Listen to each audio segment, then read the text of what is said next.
கடலுக்குள்ளிருந்து வேகமாக அசைந்த கைகள். கடல் வீரனாய் மாறி 3 உயிர்களை துரிதமாக காப்பாற்றிய கடற்கரை பணியாளர்கள்.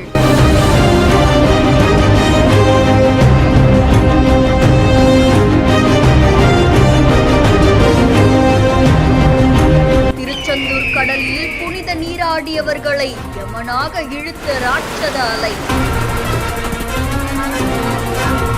பண்டிகை நாட்கள் அப்படின்றதுனால திருச்செந்தூர் சுப்பிரமணிய சுவாமி கோவிலுக்கு ஏராளமான பக்தர்கள் வருகை புரிஞ்சுட்டு வராங்க. இதுல அங்க இருக்கக்கூடிய கடல்ல பல பக்தர்கள் போய் புனித நீராடிட்டு வராங்க. அப்படிதான் சேலத்தை சேர்ந்த தங்கம் அப்படின்றவங்களும், புதுக்கோட்டையை சேர்ந்த பாகம் பிரியா, கோயம்புத்தூரை சேர்ந்த வெங்கடேஷன் அப்படின்ற 3 பேருமே கடல்ல நீராடிட்டு வந்திருக்காங்க.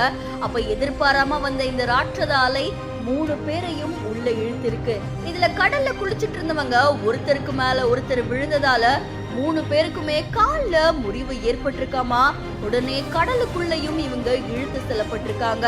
இந்த தகவல் அறிஞ்ச திருச்செந்தூர் கோவில் கடற்கரையை சேர்ந்த பணியாளர்கள் வேகமா கடலுக்குள்ள போய் நீண்ட நேரம் போராடி அந்த 3 பேரையுமே மீட்டிருக்காங்க. அதை தொடர்ந்து அந்த 3 பேருக்குமே 108 ஆம்புலன்ஸ் மூலமா முதலுதவி சிகிச்சையும் அளிக்கப்பட்டிருக்கு. திருச்செந்தூர் அரசு மருத்துவமனைக்கும் அப்புறம் அவங்களை அனுப்பி வச்சிருக்காங்க. திருச்செந்தூர் கடல்ல புனித நீராடிட்டு இருந்தவங்க திடீரென கடலுக்குள்ள இழுத்து செல்லப்பட்டது பெரும் பரபரப்பை ஏற்படுத்தி இருக்கு.